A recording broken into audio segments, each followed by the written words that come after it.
Have you ever looked at the diagram of a nucleus of an atom and wondered, how are those protons next to each other? Neutrons aren't negatively charged, so protons, electrically speaking, really have no reason to stick around them. In fact, the protons should be repelled by each other because of their like charges.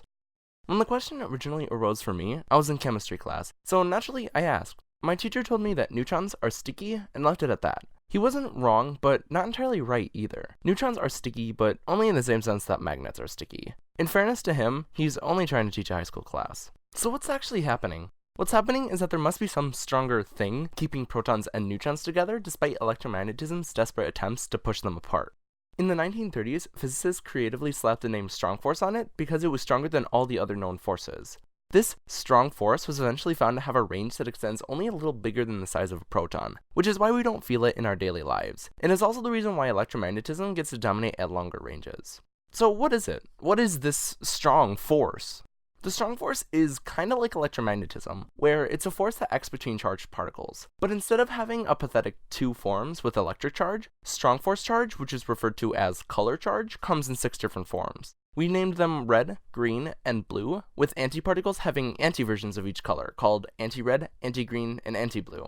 When talking about the forces between color-charged particles, physicists usually use the term color force. When talking about the attractive forces between protons and neutrons, we use the term strong force. However, as you will see, they are the same thing. The color force is again kind of like electromagnetism in that differing charges attract and like charges repel. So, for instance, red charged particles will be attracted to green, blue, and anti-red particles and repelled by red particles.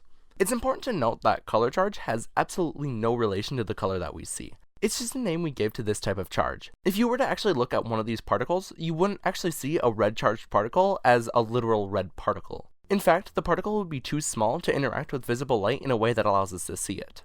Anyway, we've never seen, or rather detected, a lone color-charged particle, so we have concluded that participants in this force can only come in groupings that cancel each other out. This allows for 2 possibilities, baryons and mesons.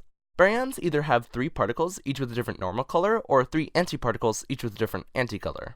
This is because when you pair up all 3 colors, or all 3 anticolors, they cancel. Colors also cancel with their corresponding anticolors, making mesons possible. So, for example, a meson could be a red particle with an anti-red particle, or a blue particle with an anti-blue particle. Coming back to the original question I asked, as it turns out, protons and neutrons are baryons, meaning, again, if you crack them open, you get a red, a green, and a blue charged particle. Closer to the beginning of the video, I said that the strong force, and thus the color force, has a range of a little over the size of a proton.